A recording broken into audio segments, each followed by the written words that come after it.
everyone, my name is Hanisel Billy, and today I'll be going to discuss the instructional values of the internet and the web. So we all know that internet is increasingly being used for the delivery of educational material and distance education.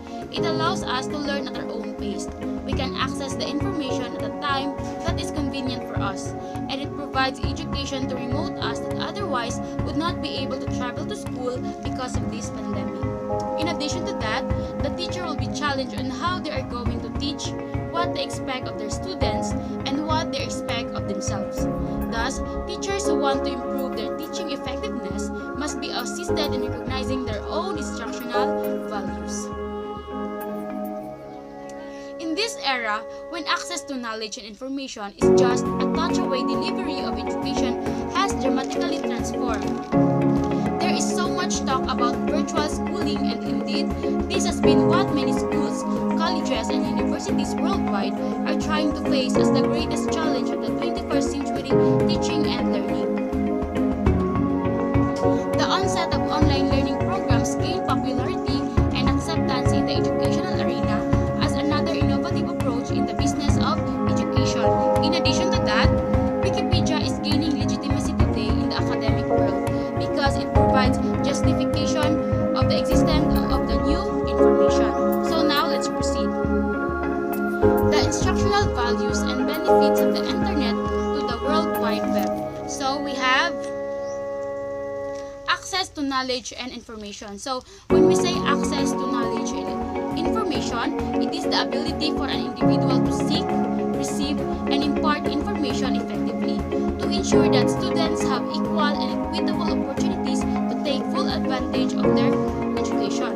So number 2, we have access to instructional resources. So it is used by the teachers in teaching and learning situation to help achieve the desired objective. So one of the example of access to instructional resources is the printed materials such as textbooks to non-books resources. So let's proceed. Extended learning opportunities. So when we say extended learning opportunities, it gives the students and the teachers to explore new learning opportunities outside the traditional classroom, and it allows students to engage in experiences that teach the skills they will need to succeed personally and professionally. So let's proceed to support lifelong learning. So when we say support lifelong learning, it is the process of gaining knowledge and learning new skills throughout your life that you can use on your future career. However, it is best described as being voluntary with the purpose of achieving personal fulfillment.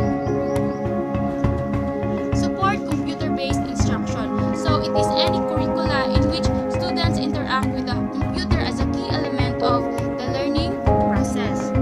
So now let's proceed. Support delivery of distance learning program. So when we say support delivery of distance learning program, like for example, student can choose when, where, and how they learn by selecting the time, place, and medium for their education.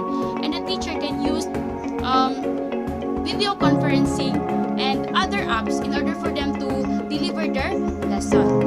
So now let's proceed to promote, facilitate, support other academic functions such as enrollment, access to program of institution, and serve as communication channel between and among parents, teachers, and students. Example of this is the RMMC, in which they can facilitate enrollment and clearance through online. So lastly, we have support social media apps such as Facebook, Twitter, Instagram, and others. So what does it mean? So meaning it provides students with the ability to get more useful information, to connect with learning groups and other educational systems that make education convenient. So that's it, everyone. Thank you and God bless.